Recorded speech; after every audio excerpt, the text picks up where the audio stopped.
Okay, so while making the animated introduction for my production company, Redfish Studios, I used the text fade using the keyframe in After Effects to animate how fast and slow it fades in.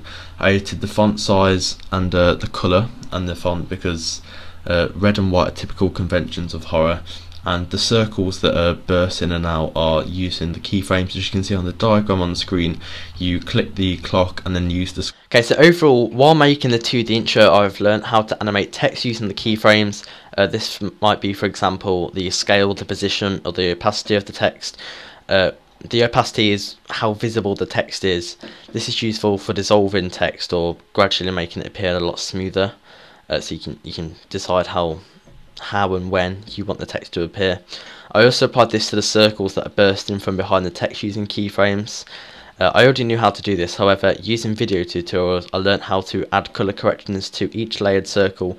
This gives the circles a lot more of a unique look, so you're not just looking at the same colour and it looks a lot more creative. The sound I used when the text appears across the screen was from an ambient soundtrack. I cut the 2 small clips on the ambient soundtrack that sync with the text transition to give a non-diegetic sound transition. I learnt this from a teacher and how it syncs and what the effects are. The effects of this are that it just gives a more natural look to how the text appears, and also links in with the convention of, you know, ambient sounds and a little bit scary with my horror film.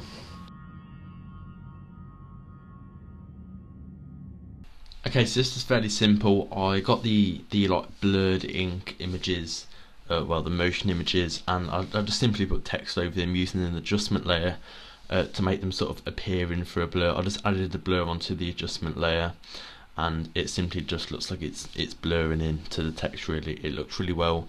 I put the same font as the same colour as the ink, so it matches, doesn't look too out of place.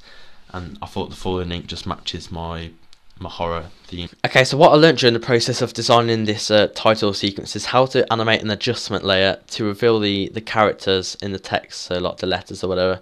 An adjustment layer in my case was just a rectangle that I added about 70% blur to, so when it drags over the text you can't see it at first, but once it's not covering the text anymore, you can see the text or whatever, so it kind of reveals the text from a blur.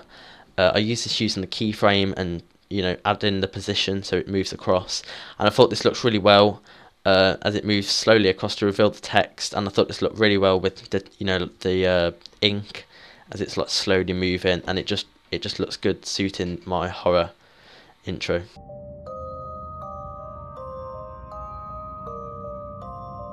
Okay, so here I simply added the same adjustment layer onto the text. I also changed the first letter of the word, so the K and the S, to red font to keep it consistent throughout the film and the title sequences, and also again matches my horror conventions of red and white. The Polaroid you can see on the left hand side is photoshopped a picture of my house into a picture of the Polaroid printout, and obviously I scaled it, rotated it.